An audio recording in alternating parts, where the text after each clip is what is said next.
6 முறை துணை முதலமைச்சர், 35 ஆண்டுகளாக அசைக்க முடியாத அரசியல் சாணக்கியர்.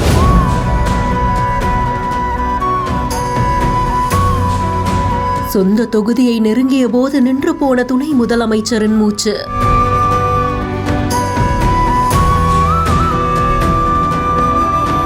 கூட்டணி அதிகாரத்தின் அச்சாணியாக இருந்தவர் விமான விபத்தில் உயிரிழந்தது எப்படி?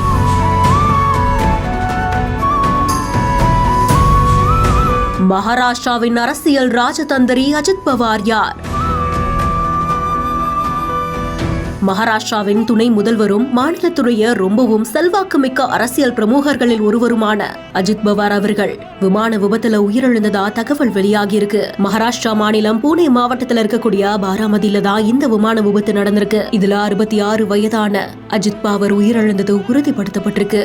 பாராமதியில நடக்கக்கூடிய ஒரு பொதுக்கூட்டத்துல பங்கேற்கிறதுக்காக தான் அஜித் பவார் அவர்கள் சிறிய ரக விமானத்தின் மூலமா இங்க பயணித்து வந்திருந்திருக்காங்க. விமான நிலையத்தை நெருங்கி தரையிறங்கும் பொழுது திடீர்னு இந்த விபத்து ஏற்பட்டதா கூறப்படுது.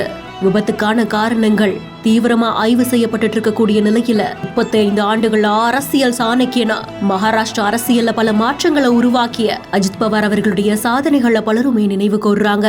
நிர்வாக பிடிப்பு, கூர்மையான அரசியல் உள்ளுணர்வு, அலங்காரமற்ற பொதுபாணியில வரையறுக்கப்பட்ட ஒரு வாழ்க்கையை அஜித் பவார் அவர்கள் உருவாக்கியிருக்காங்க. 1991ஆம் ஆண்டு பாராமதியில பை எலெக்ஷன் நடக்கும் போது அவர் வெற்றி பெற்றார். அதற்கப்புறமா தொடர்ந்து நடந்த அத்தனை தேர்தல்களையுமே அஜித் பவார் அவர்கள் தான் தேர்ந்தெடுக்கப்பட்டாரு. தேசியவாத காங்கிரஸ் கட்சியை நிறுவிய சரத்பவார் அவர்களுடைய நிழல்ல வழிகாட்டுதலா ஆரம்பத்துல அரசியல் நுழைஞ்சிருந்தாலும் தனக்குன்னு ஒரு அரசியல் இயக்குநராகவும் உருவெடுத்தாரு. மகாராஷ்டிராவில அவருடைய அரசியல் ஆதிக்கம் அதிகமாகிக்கிட்டே இருந்தது. மக்கள் செல்வாக்கு பெற்றவர் 6 முறை துணை முதலமைச்சரா தேர்ந்தெடுக்கப்பட்டிருக்காரு. மகாராஷ்டிரால அதிகமான ஆண்டுகள் துணை முதல்வரா பதவி வகிச்சதும் அஜித் பவார் அவர்கள் தான். மகாராஷ்டிராவுடைய விவசாய பொருளாதாரத்தை நேரடியா தொட்ட துறைகளான நிதி, நீர்ப்பாசனம், கிராமப்புற மேம்பாடுன்னு அஜித் பவார் அவர்கள் பல முக்கிய முடிவுகளை எடுத்திருக்காங்க. என்னுடைய 35 கால அரசியல் வாழ்க்கையில ஊழல் குற்றச்சாட்டுகளே இல்ல அப்படின்னு அஜித் பவார் அவர்கள் பெருமையோடு சொன்ன காட்சிகளும் சமீபத்துல தான் வெளியாச்சு. தேசியவாத காங்கிரஸ் கட்சிக்குள்ள ஏற்பட்ட பிளவோட சரத்பவார் அவர்கள் கிட்டேந்து பிரிந்து தனக்குன்னு தன்னுடைய தலைமையில ஆதரவாளர்களை திரட்டி பிஜேபி, சிவசேனாவோட இணைந்த கூட்டணி மகாராஷ்டிரா அரசியல்ல பெரிதா பேசப்பட்டது.